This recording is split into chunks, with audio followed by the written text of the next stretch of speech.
90s living room, soft lamp glow, VCR light blinking 12 o'clock, TV guide folded open. Networks kept trying one last trick when ratings wobbled. Add a cute kid, age a baby up overnight, or drop in a too sunny new face. Sometimes it works. The rest of the time, it screams, "We're out of ideas." Tonight, we're calling out 9 backfires that tried to save a sitcom and ended up speeding the slide. We'll say the date, the time slot, and the moment the bandage came off and the wound got bigger. Short and simple. When the fix arrived, what it changed, why it didn't help. If the 1990s were your TV home base, tap subscribe. Let's flip to the first square on the grid. And because it's the 1990s, we'll point to the exact nights these switches flipped. What was airing across the dial, why the choice felt safe, and why safe wasn't enough. Number 9. 7 on Married with Children. 7 first shows up in late 1991 episodes and is gone by early 1992, a blink compared to the show's long run. The writers even snuck his missing face into a milk carton gag, which tells you everything. The joke about his disappearance worked better than any joke he was in. If the aim was to broaden appeal at 8 p.m., the result was the opposite. The edge dulled and the diehards groaned. Even the laugh track sounds unsure, holding for warmth that never fits this family's weather. Fall, 1991. The Bundys suddenly have a kid at the kitchen table. 7 pops in with a bowl haircut and super sitcom innocence in a house built on glorious meanness. The idea is obvious. Soften the edges, invite families back, freshen plots. Instead, jokes stall. Al and Peg work best when the world is cruel, and they're crueler. 7's halo sands the satire down to sawdust. Ratings don't blossom. The character fades out mid-season without a real goodbye, like he wandered upstairs and never came back. Fans still debate the exact first episode he's gone, because vanishing became the punchline. Wrong tone, wrong house. Look closely, and you can feel writers taking turns trying to plug him into Bundy chaos. A school gag here, a neighbor gag there, none of it's sticky. The Fix tried to add heart to a show that thrived on spleen, and the show spit the transplant out. Number 8, Luke and rapid-age Chrissy on Growing Pains. Chrissy's time jump signaled a creative skip ahead the audience didn't ask for. Luke's arrival in Season 7 felt like an admission that Mike Seaver's arc was tapped out. There's nothing wrong with adding another kid. There's everything wrong with doing it without a new conflict map. By spring 1992, the curtain came down with more affection than heat. By the end, nostalgia carried more weight than plot, a sure sign the gas was low. 1990 and 1991. First, the baby becomes a precocious kindergartner practically overnight. Then a teenage drifter named Luke moves in as a boarder. Both moves smell like the same emergency candle. New kid energy. But Growing Pains already had a clear center, Mike's mischief and family fallout. Doubling down on kid plots split attention without upping stakes. Ratings continued to sag, and the series wrapped in 1992. Leonardo DiCaprio's charm was real. The Fix wasn't the cure the show needed. Energy isn't a story. You can design a character to be adorable or dramatic, but if they don't unlock fresh conflicts for the core cast, you've just added another mouth to feed in a kitchen that's closing. Number 7, Nicky Banks, age up on the Fresh Prince of Bel-Air. To be fair, Fresh Prince never lost its crackle. It just didn't need a mascot. The jump cut growth spurt is a meta gag the show itself winked at. But a wink isn't a fix. Nicky gets a few cute buttons. The engine remains Will versus the world, with Uncle Phil as the equal and opposite force. The emotional center stayed the same. A nephew and an uncle who loved each other enough to argue well on cue. 1993 baby, 1994 preschooler. The Banks family welcomes Nicky, and a season later, he's suddenly chatty and ready for kid bits. It's a classic time jump to grab new jokes, but Fresh Prince already had a perfect rhythm. Will's fish-out-of-water chaos bouncing off Uncle Phil's gravity. Nicky became a prop for cutaway gags more than a story engine. The show stayed popular because the core dynamic was bulletproof, not because the fix landed. Cute isn't momentum. When a sitcom is calibrated around sparring partners, adding a mascot is like putting a hood ornament on a car that already flies. Number 6, 3J on Family Matters. The late 1990s network moved from ABC to CBS would shake any sitcom, and parachuting in another kid didn't stabilize the landing. 3J's best beats play like one-offs instead of arcs, while Urkel's inventions already cranked chaos to 11. By 1998, the house that Urkel built had too many rooms to service weekly. 1996, Urkel's world gets a pint-sized sidekick, 3J, a streetwise kid who bonds with the Winslows. The move comes late, just as the series shifts networks. In theory, it opens new teaching moments and softens Urkel's edges. In practice, it multiplies side quests, while the A story, Urkel versus the laws of physics and the Winslow house, already dominates. By the time CBS takes over, the tone drifts. More very special lessons, fewer clean farce mechanics. Audience erosion continues into cancellation in 1998. Sidekicks split focus. Even when the actor's good, adding another orbiting kid pulls gravity away from the character the audience showed up to watch. Mid-roll. If this scratches your 90s itch, hit subscribe.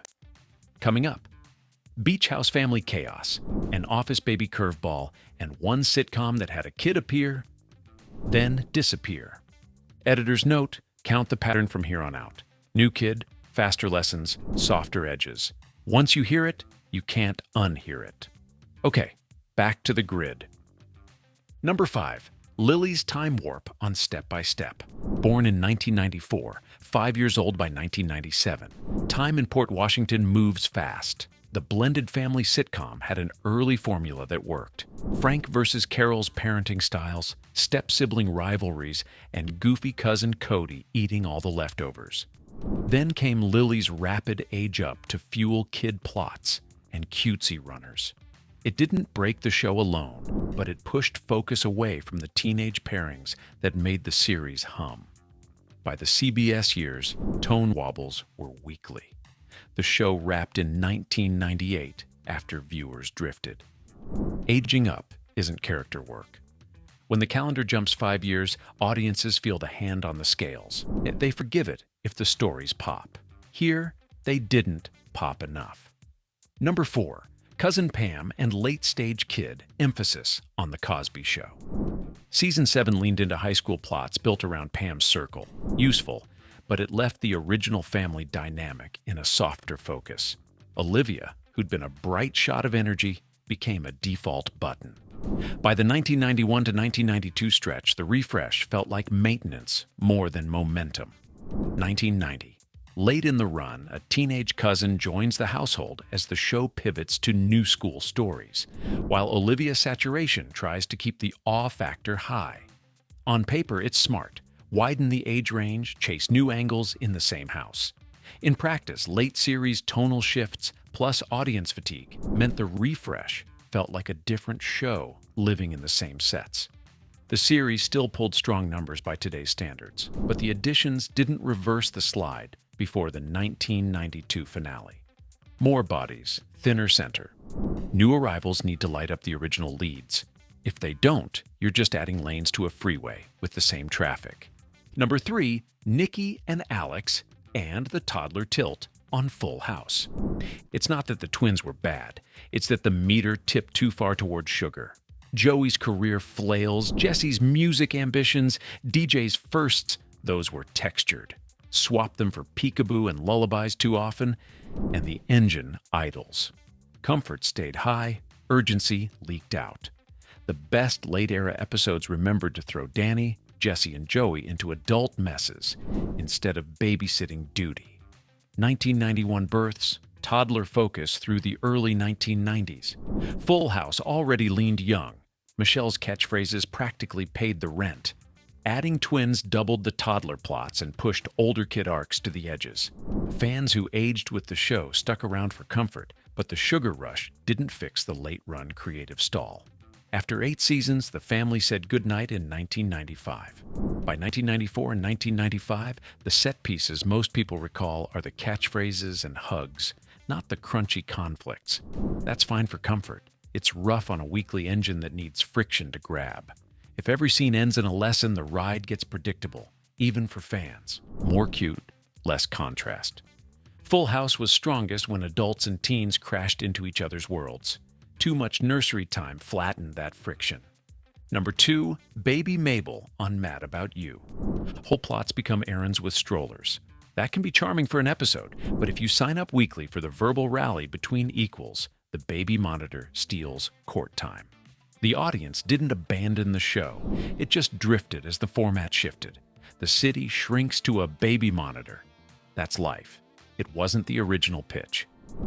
1997, Paul and Jamie become new parents, and the series pivots from urban two-hander to baby logistics and sleep deprivation. The performances stayed sharp and the writing could still sparkle, but the tonal center changed. Viewers who tuned in for marital ping-pong and New York neuroticism got diapers and debates over pacifiers. Ratings slid toward the 1999 finish. Babies reset a show's physics. Once there's a crib in the frame, stories restack around it. If your engine was two adults sparring across the city, the radius shrinks. Number 1. The late-run baby fix on The Nanny. The series had already burned through will they/won't they into a wedding, always a risky pivot. Layer twins on top, and you've traded Flirtcom physics for nursery schedules. Even the B-plot sniping between Niles and CC softens. Endearing, yes. Propulsive? Less so. You can almost hear Niles asking for the snark back. Instead, the show hands him a rattle. 1999. After Fran and Maxwell finally marry, the series leans into baby stories and impending twins. That's a lot of soft focus for a show originally powered by fish-out-of-water chaos, banter with Niles and CC, and Fran's queen-sharp commentary. Wedding arcs already closed doors. Baby arcs lock a few more. The final season stumbled under the weight of cute, and the audience followed it out. Cute closes doors. When a show's charm is motion and friction, adding a crib often trades movement for milestones. The Cousin Oliver fix looks like rescue and plays like surrender. The kid walks in, the jokes get smaller, and the show you loved feels a little less like itself. We called the nights, the matchups, and the choices that didn't help. Just receipts. Drop yours below. The show, the episode, the fix, and the moment it turned. If one actually worked, defend it. We'll back you. If the 1990s are your comfort channel, hit like and subscribe. Because with Box Set and Chill, the 80s and 90s never end.